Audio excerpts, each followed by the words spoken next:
용산에서 가장 좀 확신하지 못하는 사람은 다른 사람이 아니라 정영식. 정영식 재판관이 대가 있는 사람이거든요. 네, 용산에서 가장 어렵게 생각한 사람이 정영식 판사예요.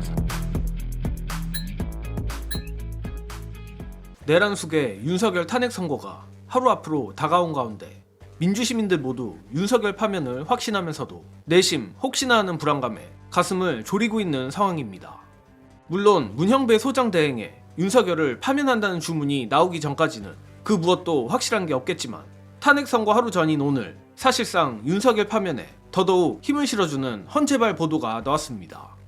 결론부터 말하자면 적어도 주심 정영식 재판관은 탄핵 인용 입장일 수밖에 없고, 만에 하나 나머지 보수 성향 재판관들이 탄핵 반대를 하는 최악의 상황을 가정해도 역시나 결과는 윤석열 파면밖에 없다는 겁니다. 이는 오늘자 중앙일보와 문화일보 보도를 보면 알 수 있는데, 먼저 문화일보 보도에 따르면 헌재는 윤석열 탄핵 심판 결론을 지난 1일 평결에서 사실상 확정하고 현재 결정문 확정 절차를 진행하고 있다 합니다.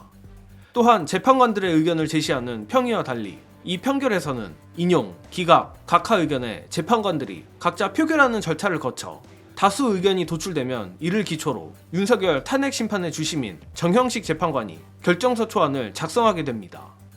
재밌는 건 바로 이 다음 대목인데, 만약 정형식 재판관이 소수 의견일 경우 다수 의견 재판관 중 한 명이 이를 대신 작성한다고 하며 이후 평결에서 결정된 다수 의견과 소수 의견 등을 종합해 결정문 최종안을 만드는 작업이 이어진다는 것입니다.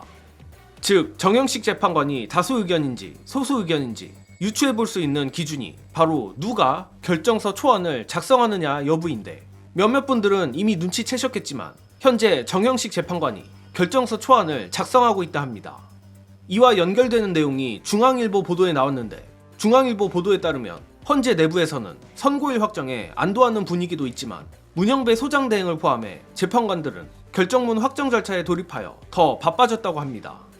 그리고 앞서도 말했듯이 주심인 정형식 재판관이 평결을 통해 도출된 다수 의견을 기초로 결정서 초안을 작성하고 있다 전했는데, 고로 오늘 보도가 오보가 아닌 이상 정형식 재판관은 소수 의견이 아닌 다수 의견이란 것이고, 정형식 재판관이 다수 의견이란 것은 자연스럽게 정형식도 윤석열 탄핵 찬성이란 것과 마찬가지입니다. 또한 정형식 재판관이 탄핵 인용이라면 아무리 최악의 상황을 상정해도 탄핵 기각은 불가능한 시나리오가 됩니다. 애초에 5대3 기각의 경우 추가로 들어올 재판관에 의해 결과가 달라질 수 있으므로 아예 나올 수 없는 경우의 수란 것이 이미 밝혀졌고, 가뜩이나 최근 일부 극우 유튜브에서 뜬금없이 4대4 기각설을 미는 것도 바로 이 이유 때문입니다.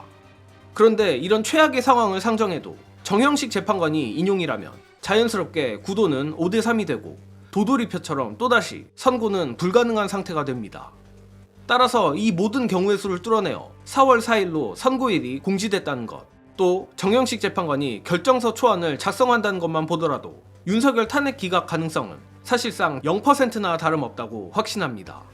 재미있는 건 심지어 용산조차도 뒤집기가 불가능하다는 것을 진작에 파악한 것으로 보이는데, 이 부분은 영상 보시고 이어가겠습니다.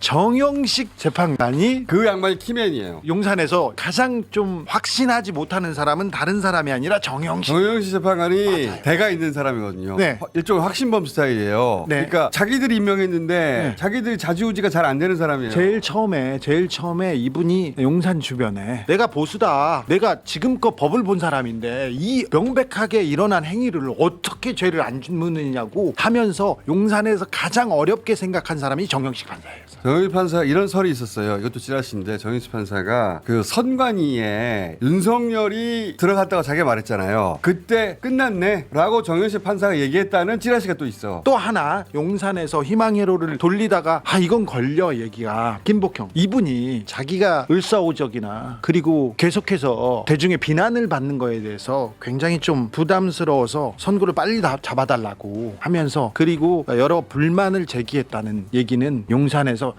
이건 걸린다, 걱정이다, 이 얘기를 하더라. 요거는 용산에서 그냥 희망회로를 올려가지고 4대4에 우린 돌아올 거야 계속 얘기를 하는데 정영식이 걸린다 한마디 있고요. 그 다음에 두 번째로는 김복형 걸린다. 주진우 기자가 말했듯 김복형 재판관이 자신이 윤석열 탄핵 반대파로 몰리는 것에 대해 억울해한다는 얘기는 이미 일전 최강욱 전 의원도 했던 바 있습니다.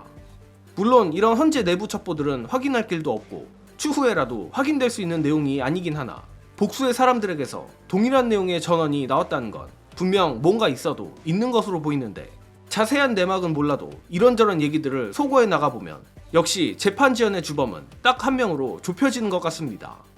다만 우여곡절 끝에 윤석열 탄핵 선고일이 지정됐고 제 아무리 친윤 용가리 통뼈 재판관이라도 대한민국을 뜰 생각이 아닌 이상 윤석열 탄핵 기각이라는 의견을 낼 수는 없을 것입니다. 물론 그럼에도 혹시나 하는 일말의 가능성이 있으니 끝까지 마음을 놓을 수는 없겠지만 정예능은 내일이 우리 민주시민들의 축제일이 될 거라 믿어 의심치 않습니다. 부디 내일부터는 대통령 선거 소식을 전할 수 있게 되기를 간절히 바라며 이번 소식은 여기서 마치겠습니다. 시청해주신 여러분 감사합니다.